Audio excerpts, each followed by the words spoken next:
நாடாளுமன்ற வளாகத்தில் நடைபெற்ற மோதலில் தன்னை பாஜக எம்பிக்கள் தள்ளிவிட்டதாக மல்லிகார்ஜுன கர்கே குற்றச்சாட்டை முன்வைத்திருக்கிறார்.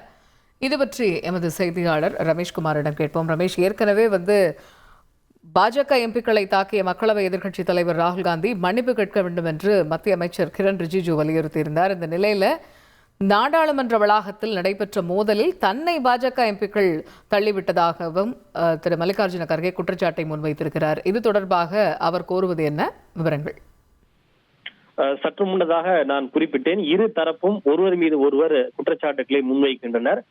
பாஜக தங்களை தாக்கியதாக காங்கிரசும், காங்கிரஸ் தங்களை தாக்கியதாக பாஜகவும் குற்றச்சாட்டுகளை முன்வைத்த சூழ்நிலை. இது தொடர்பாக மக்களவை சபாநாயகர் ஓம் பிர்லாவுக்கு மாநிலங்களவை எதிர்க்கட்சி தலைவர் மல்லிகார்ஜுன் கார்கே கடிதம் எழுதி இது தொடர்பாக விசாரணைக்கு உத்தரவிட வேண்டும் என்ற ஒரு கோரிக்கையை அவர் முன்வைத்திருக்கிறார். அவர் அந்த கடிதத்தில் என்ன குறிப்பிட்டிருக்கிறார் என்றால், இன்று காலை இந்தியா கூட்டணி எம்பிக்களோடு நாடாளுமன்ற மஹர்த்வார் நுழைவு வாயில் முன்பு நாங்கள் சென்று போராட்டம் நடத்தினோம். அப்போது பாஜக எம்பிக்கள் தன்னை பிடித்து கீழே தள்ளியதாக மல்லிகார்ஜுன் கார்கே அந்த கடிதத்தில் குறிப்பிட்டிருக்கிறார். பாஜக எம்பிக்கள் தன்னை பிடித்து தள்ளியதில் தான் நிலை தடுமாறி, அதாவது பேலன்ஸ் தடுமாறி கீழே உட்கார்ந்து விட்டேன். அதாவது கையை தாங்கியபடி நான் நிலத்திலே உட்கார்ந்து விட்டேன். ஏற்கனவே என்னுடைய முழங்காலில் அறுவை சிகிச்சை செய்யப்பட்டிருக்கிறது. பாஜக எம்பிக்கள் தன்னை பிடித்து தள்ளியதில் என்னுடைய முழங்காலில் மேலும் காயம் ஏற்பட்டது என்று கார்கே அந்த கடிதத்தில் தெரிவித்திருக்கிறார்.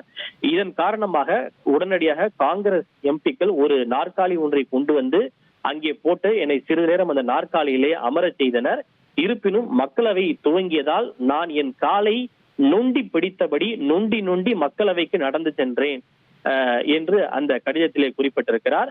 எனவே தன் மீது நடத்தப்பட்ட இந்த தாக்குதல் தொடர்பாக உரிய விசாரணைக்கு உத்தரவிடுவதோடு நடவடிக்கை எடுக்க வேண்டும் எனவும், ஏனென்றால் தன் மீது நடத்தப்பட்ட தாக்குதல் தனிப்பட்ட தாக்குதல் அல்ல, மாநிலங்களவை எதிர்க்கட்சி தலைவர் மீதான தாக்குதல்.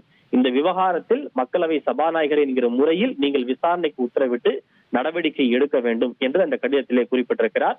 ஏற்கனவே என்னுடைய முழங்காலில் அறுவை சிகிச்சை செய்யப்பட்டுள்ளது. பாஜக எம்பிக்கள் தன்னை பிடித்து தள்ளியதில் தனக்கு மேலும் முழங்காலிலே காயம் ஏற்பட்டது.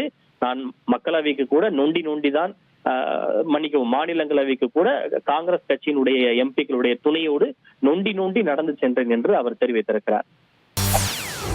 செய்திகளை உடனுக்குடன் தெரிந்து கொள்ள உடனே சப்ஸ்கிரைப் பண்ணுங்க.